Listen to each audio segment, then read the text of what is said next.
CPM General Secretary Sitaram Yechury ഇപ്പോൾ മാധ്യമങ്ങളെ കാണുകയാണ് തത്സമയം. Of which the general highlight seems to be the so-called celebrations by the Modi government of their 3 years. We do not understand what are they celebrating about, because not a single one of the promises that they had made to the people of India 3 years ago, not one of them have been actually implemented. 2 crores of jobs for the youth of our country every year was promised. You have the slowest growth of your industrial job. Industrial job growth is the slowest in the last 8 years. Rural unemployment has been growing in whatever relief that REGA could give. That relief is also being curtailed very seriously, with the central government not releasing funds, even for payment of wages that have already, the work that has already been done by the people. The government has informed the Supreme Court that on an average 20,000 crores plus each year, that is more than 30,000 crores of rupees, of due wages have not been paid to the people who worked in the rural employment guarantee scheme. In the services sector, particularly in the information technology and in construction, flagship companies like the L&T have retrenched thousands of workers. Your Wipro, Cognizant and Infosys are reportedly considering laying off 56,000 people. Your McKinsey's have predicted that 50 to 60% of your 40 lakh workforce is going to become redundant by the end of the year. So this is the situation as far as the employment promise has been concerned. As far as rural India is concerned, Jai Kisan was the slogan that was picked up by the Prime Minister. And you're seeing now what is happening in Maharashtra, what is happening in Madhya Pradesh. You've seen 6 people have been killed in police firing in Mandsaur in Madhya Pradesh. The Maharashtra, a unique protest by the farmers, which is a strike, that they are not releasing their produce to the cities, except of course some major cities have been exempted, like Bombay, but in all other cities the supplies are just not reaching. And what are the demands? All the demands are the promises that were made by Prime Minister Modi 3 years ago. He promised a minimum support price of 1.5 times the cost of production. That is not happening. Import duty on agricultural produce has been reduced. In fact, for wheat it has been brought down to 0. Net result, the farmer is not getting enough remuneration and is collapsing under the debt trap. That is leading to farmer suicides increasing.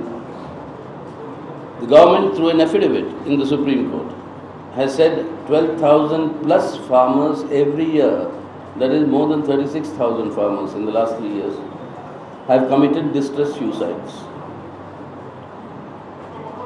Now, instead of that,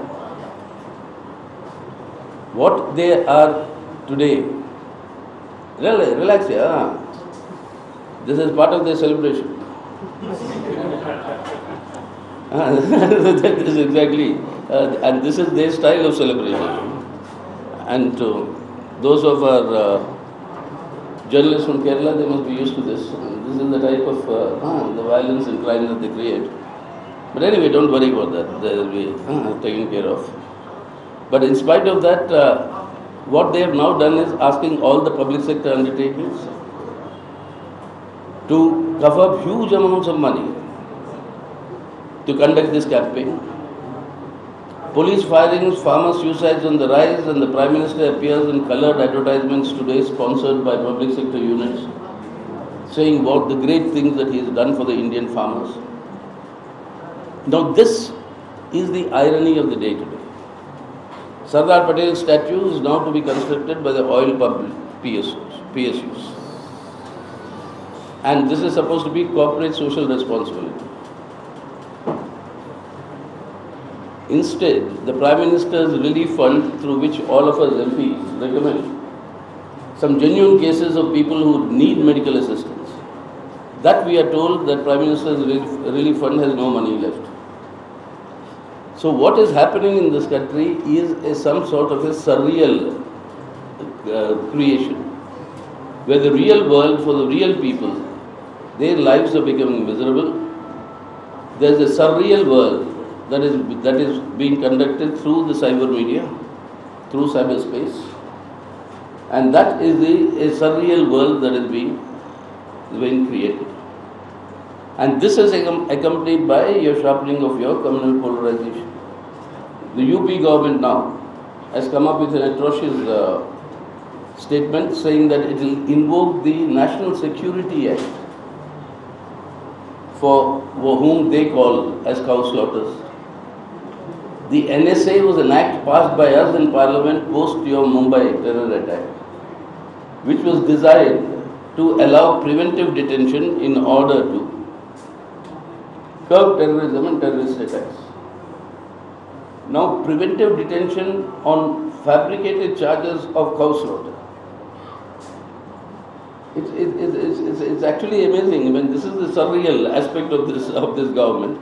How do you conduct a preventive arrest on a cow slaughter charge? The charge can only be proved with the cow slaughter. No? What is the preventive arrest?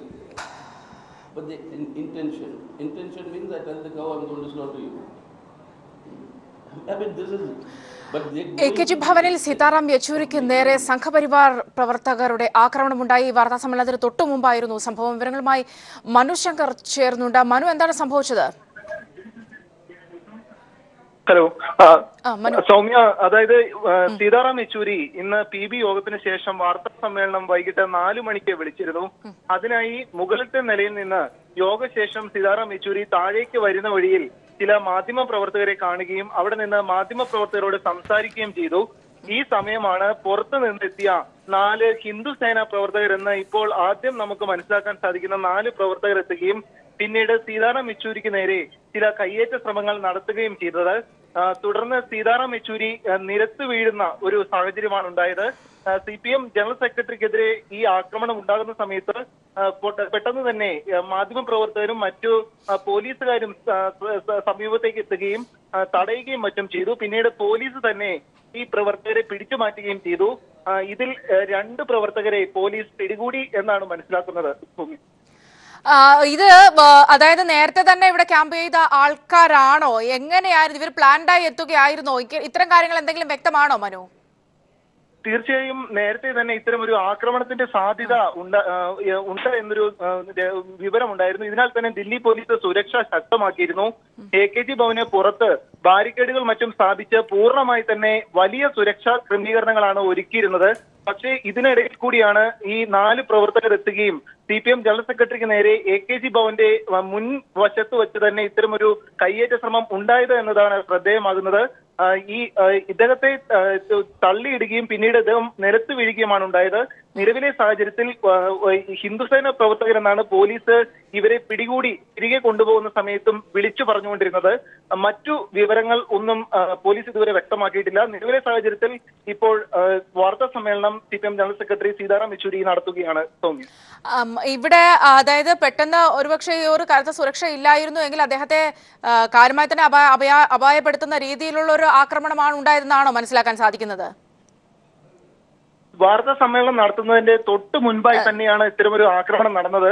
ഇദ്ദേഹം മാധ്യമ പ്രവർത്തകരോട് സംസാരിച്ചതിന് ശേഷം നമ്മൾ ആ ആക്രമികളാണ് എന്ന് കരുതുന്നു. ആ ദൃശ്യങ്ങൾ ഇപ്പോൾ വന്നുകൊണ്ടിരിക്കുകയാണ്. പുറത്ത് ഇവരാണ് ആക്രമണം നടത്തിയത് എന്നാണ് മനസ്സിലാക്കാൻ സാധിക്കുന്നത്. അതായത് സീതാറാം യെച്ചൂരി അദ്ദേഹം നേരത്തെ തന്നെ ഈ ഒരു വാർത്താ സമ്മേളനം പ്ലാൻ ചെയ്തിരുന്നു. അതിന് തൊട്ട് മുൻപ് അദ്ദേഹത്തെ ആക്രമിക്കാനുള്ള സാധ്യത ഉണ്ടാകും എന്ന തരത്തിലുള്ള റിപ്പോർട്ടുകളും ഉണ്ടായിരുന്നു. അതിനിടയിലാണ് ഇവർ സീതാറാം യെച്ചൂരിക്ക് നേരെ ആക്രമണം നടത്തിയത്. വലിയ രീതിയിലുള്ള പോലീസ് സുരക്ഷ ഒക്കെ AKG ഭവന് മുന്നിലും ചുറ്റുമൊക്കെയായി ഒരുക്കിയിരുന്നു. എന്നാൽ അതിനിടയിലാണ് ഈ പ്രവർത്തകർ, അതായത് ഇവർ 4 ഹിന്ദുസേന പ്രവർത്തകരാണ് എന്നാണ് മനസ്സിലാക്കാൻ സാധിച്ചിരിക്കുന്നത്. ഇവർ സീതാറാം യെച്ചൂരിക്ക് നേരെ ആക്രമണം നടത്തുകയായിരുന്നു. പെട്ടെന്നുണ്ടായ ഒരു ആക്രമണത്തിൽ അദ്ദേഹം നിലത്ത് വീണു. എന്നാൽ പെട്ടെന്ന് പോലീസ് എത്തി ഇവരെ പിടിച്ചു മാറ്റിയതുകൊണ്ടാണ് വലിയ ഒരു അക്രമ സംഭവം ഒരുപക്ഷെ അവിടെ അരങ്ങേറാതിരുന്നത് എന്നാണ് മനസ്സിലാക്കാൻ സാധിക്കുന്നത്.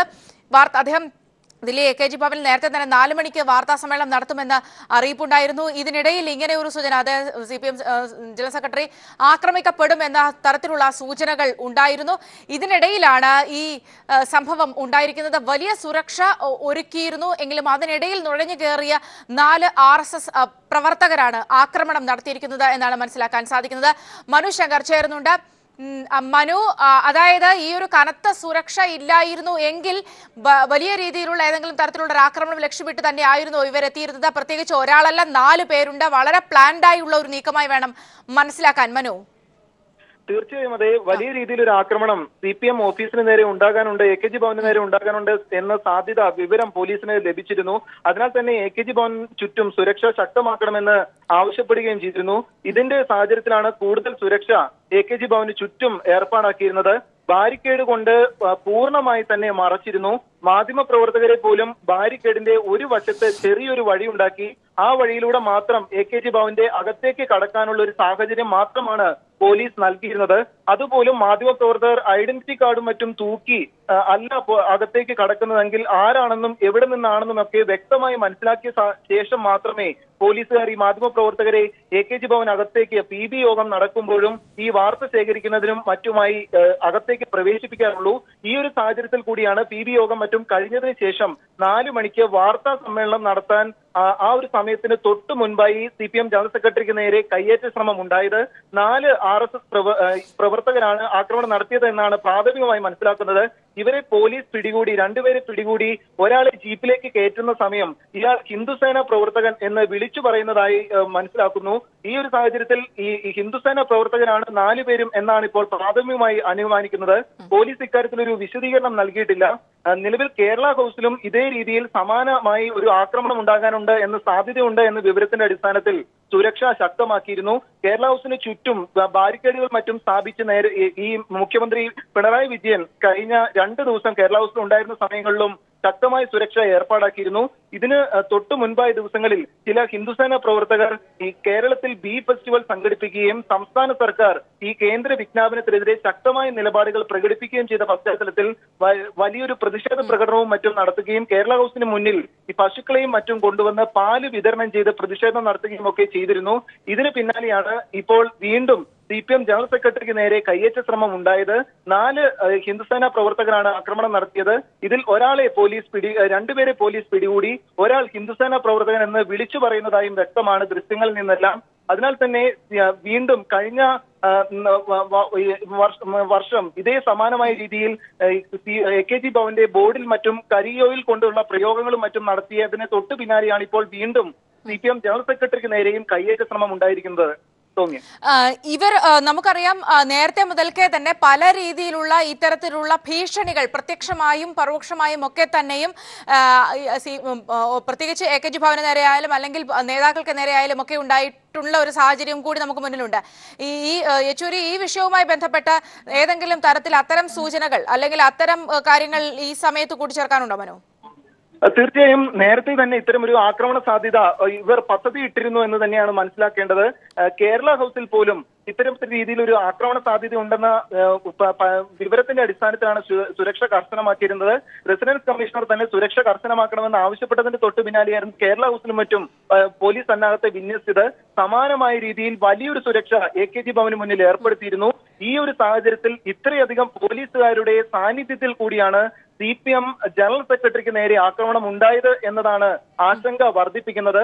അദ്ദേഹത്തെ ചെറിയ രീതിയിൽ കയ്യേറ്റം ചെയ്യുന്ന രീതിയിലേക്ക് വരെ കാര്യങ്ങൾ എത്തി. എന്നാൽ സമീപത്ത് തന്നെ നിന്ന ചില മാധ്യമ പ്രവർത്തകരും മറ്റും ഇടപെടുകയും ഇദ്ദേഹം നിലത്തേക്ക് വീഴാൻ തുടങ്ങുകയും പിന്നീട് ഇദ്ദേഹത്തെ തടഞ്ഞു നിർത്തുകയും മറ്റുമായിരുന്നു.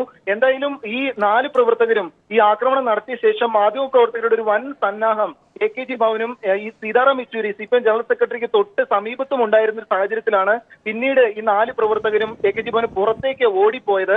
ഇവരെ ഓടിപ്പോകുന്ന വേളയിലാണ് 2 പേരെ പോലീസ് പിടികൂടിയതും. ഇതിൽ ഒരാളാണ് താൻ ഹിന്ദുസേന പ്രവർത്തകൻ എന്ന് തന്നെ വ്യക്തമാക്കിയത്. അപ്പോഴും പുറകെ ചെന്ന മാധ്യമ പ്രവർത്തകർ എന്തിനാണ് വന്നത് എന്ന ചോദ്യം ഉയർത്തി. പക്ഷെ അതിനൊരു കൃത്യമായ മറുപടി ഇയാൾ നൽകിയില്ല. പിന്നീട് ഇയാളെ പോലീസ് പിടികൂടി സ്റ്റേഷനിലേക്ക് കൊണ്ടുപോവുകയായിരുന്നു. എന്തായാലും വലിയ ഗൗരവകരമായ സാഹചര്യം, ഗുരുതരമായ സാഹചര്യവും ആണ് CPM ജനറൽ സെക്രട്ടറിക്ക് നേരെ ഇപ്പോൾ കയ്യേറ്റ ശ്രമമായി ഉണ്ടായിരിക്കുന്നത്. സൗമ്യ, പക്ഷേ ഇവിടെ സംഭവിച്ചിരിക്കുന്ന ഈ ഒരു വിഷയം ഒരു വിധത്തിലും ന്യായീകരിക്കാനാവില്ല. നമുക്കറിയാം ഈ പ്രത്യേകിച്ച് നിലവിൽ ബീഫ് വിഷയത്തിലായാലും മറ്റ് കേന്ദ്ര സർക്കാർ നിലപാടുകൾ, പ്രത്യേകിച്ച് കേന്ദ്ര സർക്കാർ സമീപകാലത്തായി കർഷക വിഷയങ്ങളിലായാലും ഒക്കെ തന്നെയും എടുക്കുന്ന വിഷയങ്ങളിൽ വളരെ കാര്യമായി പ്രതിരോധിക്കുന്ന ഒരു പാർട്ടി കൂടിയാണ് CPIM. ഒരുപക്ഷെ അത്തരത്തിൽ ആവർത്തിച്ച് CPIM ടാർഗറ്റ് ചെയ്യപ്പെടുന്നു എന്നതുകൂടിയല്ലേ ഈ ഒരു ഘട്ടത്തിലെ വളരെ ഗൗരവതരമായ ഒരു വിഷയം? കന്നുകാലി കശാപ്പ് നിരോധന വിജ്ഞാപനം കേന്ദ്രം പുറപ്പെടുവിച്ചതിന് പിന്നാലെ തന്നെ ദേശീയ തലത്തിൽ ഇതിനെതിരെ ശക്തമായ ശബ്ദമുയർത്തിയ ഒരു പാർട്ടി CPM മാത്രമായിരുന്നു. മറ്റു പാർട്ടികൾ, കോൺഗ്രസ് അടക്കം സംസ്ഥാനത്ത്, കേരളത്തിലൊക്കെ പ്രതിഷേധം ശക്തമാക്കിയുള്ള നിലപാടുകൾ സ്വീകരിച്ചിരുന്നെങ്കിലും ദേശീയ തലത്തിൽ ഒരു ശക്തമായ പ്രതികരണമോ നടത്താൻ ദേശീയ നേതാക്കൾ തയ്യാറായിരുന്നില്ല. എപ്പോഴും NDA സർക്കാരിനെ വിമർശിച്ച് രംഗത്തെത്തിയിരുന്ന ആം ആദ്മിയും ഇത്തരം ഒരു വിജ്ഞാപനം വന്നതിന്റെ തൊട്ടു പിന്നാലെയും കൃത്യമായ മറുപടി നൽകാൻ തയ്യാറായിരുന്നില്ല. ഈ ഒരു സാഹചര്യത്തിലുമായിരുന്നു CPM ഇക്കാര്യത്തിൽ കർക്കശമായ നിലപാട് പ്രകടിപ്പിച്ചുകൊണ്ടും ഈ മനു തുടരുക. ശ്രീ ഭാസ്കരേന്ദ്ര ബാബു നമ്മോടൊപ്പം ടെലിഫോൺ ലൈൻ ചേർന്നുണ്ട്. ശ്രീ ഭാസ്കരേന്ദ്ര ബാബു, ഇത്തരത്തിലുള്ള ചില സൂചനകൾ ഉണ്ടായിരുന്നു ഇങ്ങനെ ഒരു ആക്രമണം നടക്കും എന്ന തരത്തിൽ. ഇപ്പോൾ ഈ വാർത്താ സമ്മേളനത്തിന് തൊട്ട് മുൻപാണ് 4 ഹിന്ദുസേന പ്രവർത്തകർ എന്ന് അവർ തന്നെ അവകാശപ്പെട്ടിട്ടുണ്ട് ഇവരുടെ ആക്രമണം സീതാറാം യെച്ചൂരിക്ക് നേരെ ഉണ്ടായിട്ടുള്ളത്. ഈ ഒരു സംഭവത്തെ എങ്ങനെയാണ് കാണുന്നത്? സത്യത്തിൽ AKG ഭവന് നേരെ നടക്കുന്ന ആക്രമണം ഇതാദ്യമല്ല. ഈ സർക്കാർ അധികാരത്തിൽ വന്നതിന് ശേഷം, പ്രത്യേകിച്ച് മോദി അധികാരത്തിൽ വന്നതിന് ശേഷം സംഘപരിവാറിന്റെ ആഭിമുഖ്യത്തിൽ ഇപ്പോൾ തെരുവിലിറങ്ങി ബഹളം വെക്കുന്ന ധാരാളം സംഘടനകൾക്ക് അവർ രൂപം നൽകിയിട്ടുണ്ട്. ഒരു സംഘടനയ്ക്ക് മറ്റൊരു സംഘടനയെ തിരിച്ചറിയാൻ കഴിയാത്ത വണ്ണം, ഒരുപക്ഷെ RSS നേതൃത്വത്തെ തന്നെ അവർക്ക് തിരിച്ചറിയാൻ കഴിയാത്ത വണ്ണം ധാരാളം സംഘങ്ങളുണ്ട്. ആ സംഘങ്ങൾക്കൊക്കെ ഒരു ക്ഷാത്ര വീര്യം ലഭിച്ചത് മോദി അധികാരത്തിലേക്ക് ഉയർന്നതിന് ശേഷമാണ്. അധികാരത്തിലെത്തിയതിനു ശേഷം നിലവിലുള്ള സംവിധാനത്തോട് കൂറു പുലർത്തി നന്നായി ഭരിക്കുക എന്നതല്ല, പ്രതിയോഗികളെ, ഒരുതരം ആളുകളെ ആക്രമിക്കാൻ വിട്ട് ഭയപ്പെടുത്തുക എന്ന രീതിയാണ് കൈക്കൊണ്ടിരിക്കുന്നതെന്ന് തോന്നുന്നു.